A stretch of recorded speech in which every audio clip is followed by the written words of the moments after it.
নমস্কার, আমোদরিয়া নিউজে আপনাদের সকলকে স্বাগত। আমি রিয়াঙ্কা। কথায় বলে ঘোড়ায় হাসবে, এবার রোবটও হাসবে। ঠিক, একদম ঠিক শুনেছেন। এমনভাবে প্রোগ্রামিং করা হবে যাতে সেই রোবট ঠিক সেইভাবেই হাসবে, যেভাবে হাসির সময় মানুষের মুখের চেহারা হয় ঠিক সেভাবে। মানে আপনি যখন হাসেন তখন মুখের ত্বকের প্রকৃতি পাল্টে যায়, তেমন রোবটেরও মুখের ত্বকের প্রকৃতি পাল্টে যাবে। জাপানের একদল বিজ্ঞানী গবেষণাগারে রোবটের মুখের উপরিভাগে মানুষের ত্বক জুড়ে এই অসাধ্য সাধনের চেষ্টা করেছে। প্রাথমিকভাবে কিছুটা সফল হয়েছে।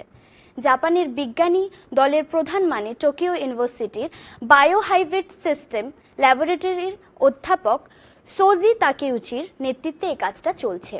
বিজ্ঞানীরা মানুষের মুখের অনুরূপ একটি অ্যাকচুয়েটর, একটি বাহ্যিক যান্ত্রিক যন্ত্র অ্যাঙ্কার ব্যবহার করে, যা ত্বকের লিগামেন্টের অনুকরণ করে ত্বকের টিস্যুকে সংযুক্ত করেছে। বিজ্ঞানীদের দেওয়া ভিডিওতে রোবটের হাসিতে ত্বককে হেরফের করতে দেখা যায়। মানব কোষ থেকে তৈরি টিস্যুকে রোবটের মুখে বসানো হয়েছে। ফলাফল দেখে উচ্ছ্বসিত তাকুচি। এটা পুরোপুরি সফল হলে রোবটের সব কিছু প্রোগ্রামিং করা থাকলেও সে আপনার সঙ্গে আড্ডা দিতে দিতে হো হো করে হেসে উঠতে পারে। এমনও দিন হয়তো আসবে, এমন প্রোগ্রামিং করা থাকবে যে রোবটও স্লোগানে গলা মেলাতে পারবে। উগান্ডার বিখ্যাত অ্যাথলেট তথা ম্যারাথন রানার রেবেকা চেপটেগিকে তার প্রেমিক গায়ে আগুন ধরিয়ে খুন করেছে। রবিবার কেনিয়ার একটি হাসপাতালে তার মৃত্যু হয়। এই ঘটনার সাক্ষী তার 2 মেয়ে। তার শরীরের 80% বেশি পুড়ে যায়। উত্তর জর্জিয়ার শহরে স্কুলে হামলায় ঘটনায় সন্দেহভাজন ছাত্রের বাবাকেও গ্রেফতার করেছে ফেডারেল পুলিশ। জর্জিয়ার উইন্ডারের অ্যাপালাচি হাই স্কুলের ছাত্র কোল্ট গ্রেকে 4টি অপরাধমূলক হত্যার অভিযোগে ধরা হয়েছে। তদন্তকারীরা বলেছে যে সে বুধবার সকালে ক্যাম্পাসে একটি AR স্টাইল রাইফেল থেকে গুলি চালায়। 4 জন নিহত এবং কমপক্ষে 9 জন আহত হয়। Georgia bureau of investigation barrow county sheriff Jude Smith বৃহস্পতিবার রাতে একটি সংবাদ সম্মেলনে বলেছেন, একজন যুবক একটি স্কুলে বন্দুক নিয়ে এসে একটি খারাপ কাজ করেছে এবং সে জীবন নিয়েছে এবং সে আরও অনেক মানুষকে আহত করেছে, শুধুমাত্র শারীরিকভাবে নয়, মানসিকভাবেও। এদিকে কর্তৃপক্ষ অভিযুক্তের বাবা কলিন গ্রেকে অনিচ্ছাকৃত হত্যার অভিযোগে গ্রেফতার করেছে। দিল্লি থেকে বার্মিংহাম যাওয়ার পথে এয়ার ইন্ডিয়ার একটি ফ্লাইট বুধবার রাতে প্রযুক্তিগত সমস্যার সম্মুখীন হওয়ার পরে মস্কোতে একটি সতর্কতামূলক অবতরণ করতে বাধ্য হয়। ব্রিটেনে যাওয়ার জন্য এয়ার ইন্ডিয়ার বোয়িং 787-800 যাত্রীবাহী বিমানটি রাশিয়ার রাজধানী সেরেমেতিয়েভো বিমানবন্দরে একটি নিরাপদ জরুরি অবতরণ করে। 258 জন ছাত্রী এবং 17 জন ক্রু সদস্য অক্ষত অবস্থায় রয়েছে। মস্কোর সময় রাত 9:35 এ ঘটনা ঘটেছে।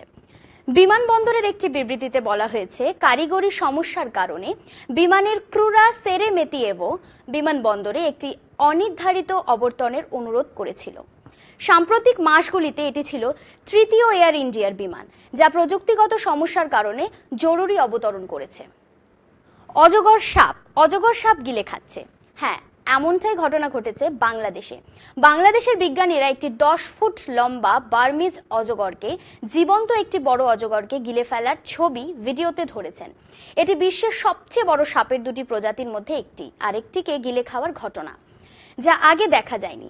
চট্টগ্রামের আকিজ ওয়াইল্ড লাইফ ফার্মের বন্যপ্রাণী গবেষকরা বার্মিজ অজগরটিকে অন্য সাপের চারপাশে শক্তভাবে কুণ্ডলি করে তার লেজ থেকে গিলে ফেলতে দেখেছেন।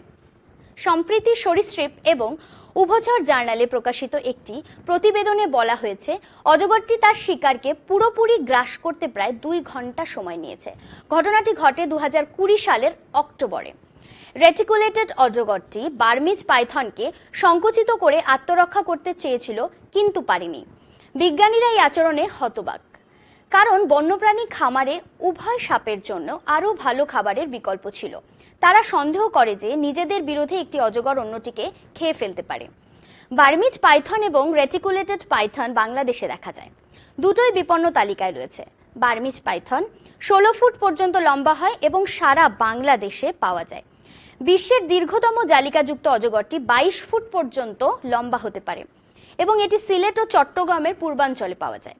ভারত এবং মায়ানমারের মধ্যে চট্টগ্রামের সীমান্ত অঞ্চল একটি জীব বৈচিত্র্যের হটস্পট, যেখানে দুটি অজগর সহ অনেক প্রজাতির বাসস্থান।